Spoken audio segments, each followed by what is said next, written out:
It's a wake-up call you can't ignore or shut off at the secluded Ambassador cabins.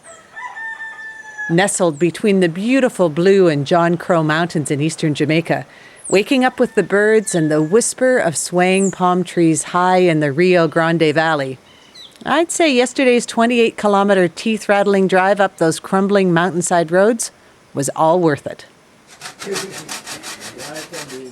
The Ambassador Eco Nature Cabins is a creation of the local residents' Bowden Pen Farmers Association. And this morning's breakfast includes home-cooked favorites like Jamaican chocolate tea, green bananas, and yam and mackerel rundown. Salted or pickled fish simmered in coconut milk until it's nice and thick, and served up in the peaceful seclusion of a still undiscovered Jamaica.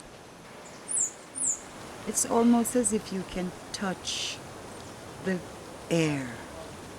You can reach out and touch it. You feel totally cleansed. You have no cares.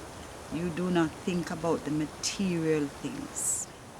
We decided that we would work towards a rebirth, create an eco-village where people could come, learn about the environment, and that it would also give us an opportunity to work towards preservation of this environment that we've depended on all our lives.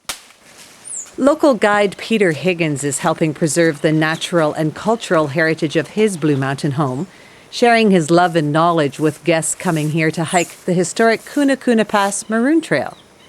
If you're thirsty, you could cut this grass and eat it, and it will quench your thirst if you don't have any water.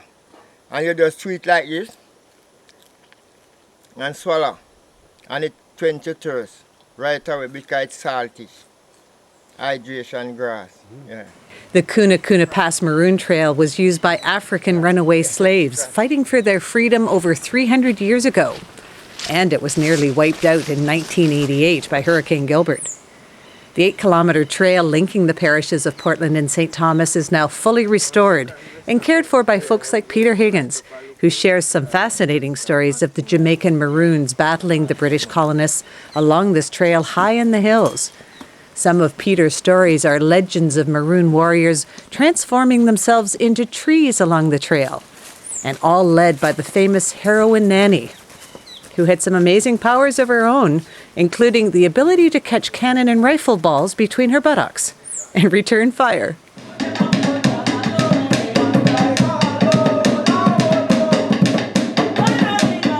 Traditional Maroon drumming, dancing, and tours at the Charlestown Maroon Museum helps tell the fascinating tale of Nanny and her legendary warriors, former slaves who eventually won their independence and whose descendants still live in Maroon settlements scattered throughout Jamaica's beautiful Blue Mountains today.